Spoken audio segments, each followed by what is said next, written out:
ఓట్లు వేసే టైంలో ఓట్లు వేయండి రా గాడిద కొడుకులారా అంటే ఎవడైనా కావచ్చు, వాడు చదువు నాయకుడు కావచ్చు, సాఫ్ట్వేర్ కావచ్చు, హార్డ్వేర్ కావచ్చు, పంతులు కావచ్చు, గురువులు కావచ్చు, ఎవడైనా కావచ్చు. ఇట్లాంటి గురువులు ఆధార్ కార్డులు అని ఉంటాయి. వీళ్ళంతా హిమాలయ పర్వతాలు ఉంటారు. ఈ దేశంలో ఓటు ఎవడేస్తారా పోయి అడిగారు నన్ను మొన్న. మీ స్వామీజీలే సగం తప్పు ఉందన్నాడు.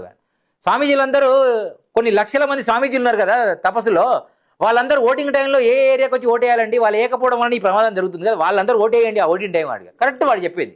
వాళ్ళు బురకలు వేసుకొని వచ్చి లైన్లో కట్టి చచ్చిపోయిన ఓట్లు కూడా వేస్తుంటే వాళ్ళు 70% వేస్తాడు, వీడు 100% ఉంటాడు, వీడికి 30% ఓట్లు పడతాయి. సాఫ్ట్వేర్ వాళ్ళు ఏమో పాపం లీవ్ ఇచ్చారు కదా అని ఒక రోజు ముందు లీవ్ పెడతాడు, తెల్లారి లీవ్ పెడతాడు, ఆ 3 రోజులు ఎక్స్టెన్షన్ పోతాడు. ఈ ఓటేవాడు వీని అయ్యేస్తాడా, వీని అవ్వేస్తాడా, వీని చెల్లేస్తాడా, వాడు వచ్చేస్తాడు వీని ఓట్లు. సో వీళ్ళ పరిస్థితి అయ్యి, అందుకనే ఈరోజు సెక్యులర్ దేశంలో మనకు చావు దగ్గరకు వచ్చాడు. కాబట్టి నెక్స్ట్ ఈ యొక్క పనికిమాల వచ్చే ఎలక్షన్లలో హిందువులు దయచేసి అర్థం చేసుకోండి, ఓటు బ్యాంకు రాజకీయంతో మాత్రమే ఈ రాజ్యాంగంలో మీరు మనుగడ సాధిస్తారు.